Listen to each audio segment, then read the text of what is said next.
It's really important to be willing to hear and consider anytime somebody says to you they want you more involved in their lives.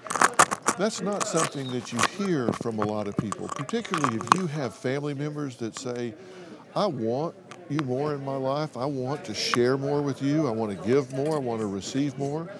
That's a real blessing. And if you're a parent and you've got a child that's saying, I want you more in my life, I can't tell you how many parents would love to hear that. Instead, their kids are saying, look, hey, no, what'd you do tonight? Nothing. Where'd you go? Nowhere. Who'd you see? Nobody. I mean, back off, back off. When you're getting the other message, you should run towards that message.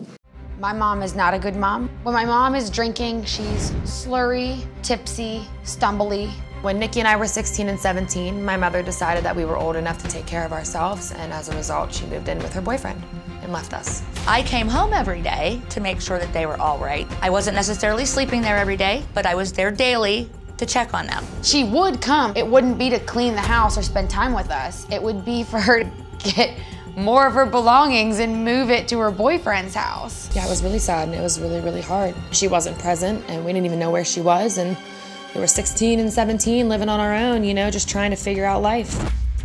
Well, Nikki says 8 years later, Lee is now, without a doubt, the worst grandma of the year. My mother is dysfunctional, hard-headed, uninvolved, and dramatic. My mom is an alcoholic and we believe that she needs help. My mom lives 2 blocks from me and it took her 2 months to meet my daughter. I have never met a grandmother this detached. She's an absent grandma. She always has something going on, or she's too tired. There's been several times that Nikki has called me saying that she thinks that my mother's dead. My mom has gone missing 40 times. A dozen of those times I thought she was either dead or in jail. We can't get a hold of her. She doesn't answer her phone call. The longest I've gone without my mom responding is 2 or 3 months. Just about every time I found my mom, she was intoxicated.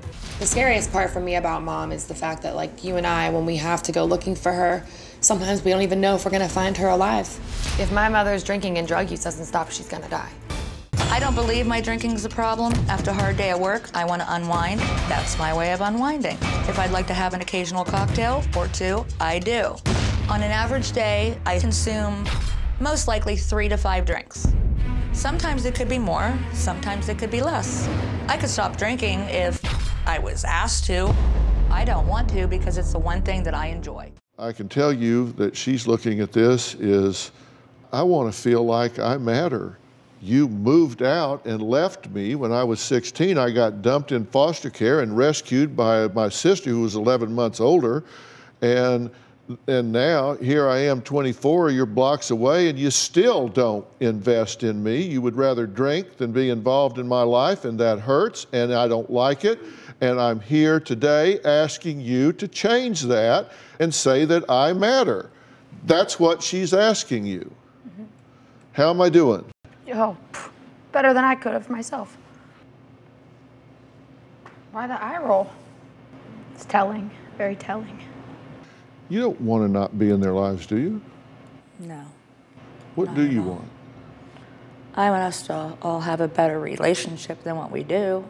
But this is the start of that. 100% is being put on me right now.